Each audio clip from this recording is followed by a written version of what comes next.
parir a casa per mi va representar recuperar el protagonisme de la meva maternitat.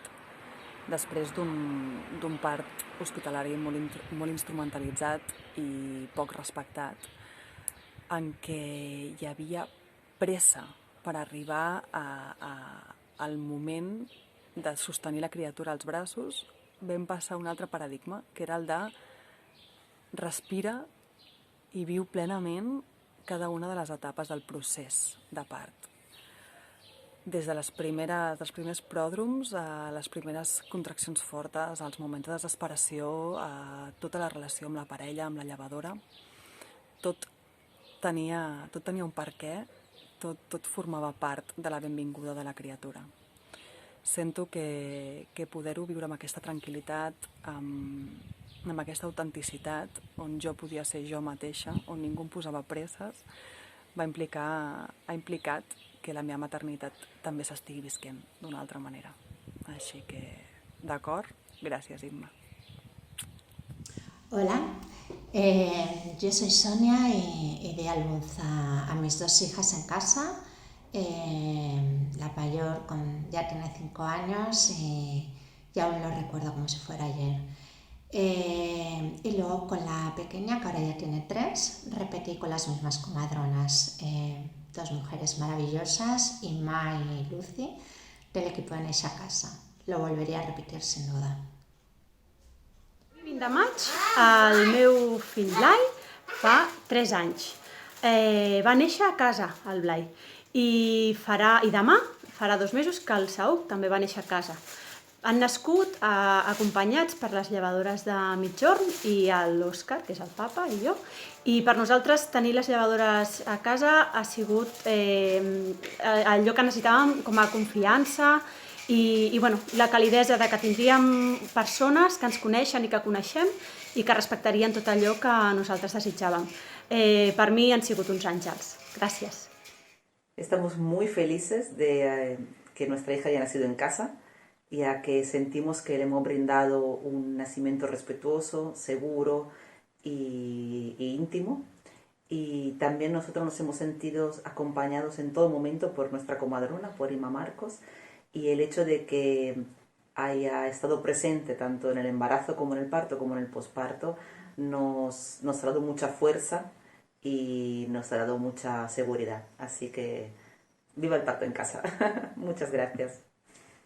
Vaig tenir la meva filla a casa meva, a casa nostra, diguéssim, i puc dir que és un gran regal, tot i que tenia molt clar, no?, que volia tenir una filla, no?, i tenia por del desconeixement, no? Llavors fer-ho des del teu espai de seguretat, des del teu espai, és a dir, des de casa teva, no?, des de l'espai on és el teu temple, no?, i el poder no moure't després, no? Estar aquí a casa, no t'has de moure, el controlar i gestionar. I al final és com una decisió, no? I el parir a casa trobo que te dona realment, t'empodera d'aquesta decisió, no? T'empodera de tu, de jo estic aquí ara perquè jo ho he decidit i de la manera que jo ho he decidit. I trobo que, bueno, és un regal. I després el baixar a menjar, després d'haver parit, el meu menjar, el de casa meva, vull dir, tot això me va empoderar molt i me va omplir de benestar a mi i llavors a la meva filla perquè estem connectades. Per mi el parir a casa ha sigut la seguretat de que ningú em robaria l'experiència, que respectarien les meves necessitats sense protocols moltes vegades innecessaris. També la confiança en la persona que vam triar per fer l'assistència, en aquest cas Mireia Marcos, una eminència com a professional i una gran persona. És una tranquil·litat que et dona el conèixer a la persona que t'acompanyarà.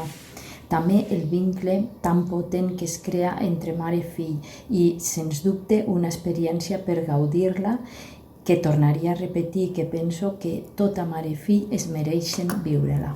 Per mi era molt important rebre el nostre fill en un entorn segur, en un espai on es respectés el seu procés de naixement, els temps que ell necessités, i també era important per mi sentir-me que jo era qui prenia les decisions, que em sentia lliure en tot moment, no? I i això, bueno, la millor manera és per anar a casa. Nosaltres vam estar amb la Imma Sàrries, que va ser la nostra llevadora, i va ser sentir que hi havia una dona supersàvia, amb molta experiència, que estava present allà, que respectava a tope les teves decisions, que t'acompanyava. Nosaltres vam estar molt, molt segurs amb ella i va ser una experiència brutal, brutal. Per mi, per saber fins on puc arribar i sobrepassar-ho i tot, no? I, bueno, per nostres fills un superregal, un regalazo, no? Crec jo, no? Néixer a casa, al lloc on serà la teva llar, no? I va néixer el Bruno i allà estàvem, com si hagués estat allà tota la vida, no? Vaig fer una dutxa i després ens vam anar a dormir tranquil·lament i res, meravellós. Molt recomanable per tothom i molt gran la feina que fan totes les llevadores.